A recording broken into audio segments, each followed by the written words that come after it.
Alright, so today I'm talking about fulfilling the unkept promise of educational opportunity for California as a long-term English learners. This was a thought that was expanded upon in Irreparable Harm.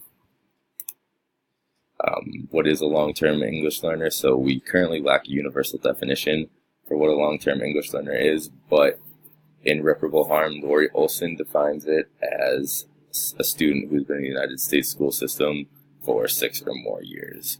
The majority of secondary school English learners, I believe it was 59%, are under the category of long-term, and they show a common thread of having high-functioning social skills, but poor academic language with significant deficits in reading and writing. So the high-functioning social skills shows us that outside the classroom, they're learning the English language from their peers, but inside the classroom, we're not doing our part as having them learn the academic language of it.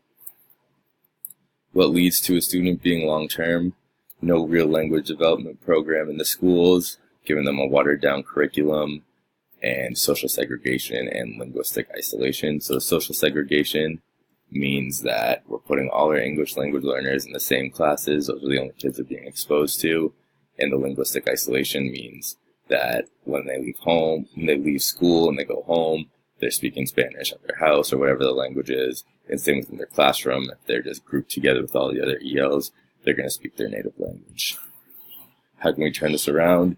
We need to implement specialized English language development programs, realizing that our English learners are similar, but at the same time, they all have their individual needs, individual strengths, and individual weaknesses. And we cannot let a lack of English knowledge hinder learning in other subject areas. So say a student is an long-term English language learner, there's no reason that should affect their math curriculum because math is its own separate language.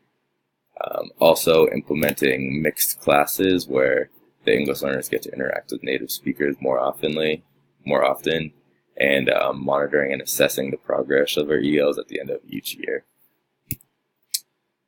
As a teacher, the responsibility falls on us in our own classroom, so we need to be aware of who our long-term English learners are, recognizing the individual strengths and weaknesses. Like I said, allowing them to progress in other areas of their academic development rather than just thinking that since they're an English learner and they did bad on this English test, that they're not going to do in math or history or biology or whatever the subject is. And we need to continually challenge the linguistic development of our English learners. The only way that they're ever going to get a full grip on it is if we keep hammering away, making sure that they develop it.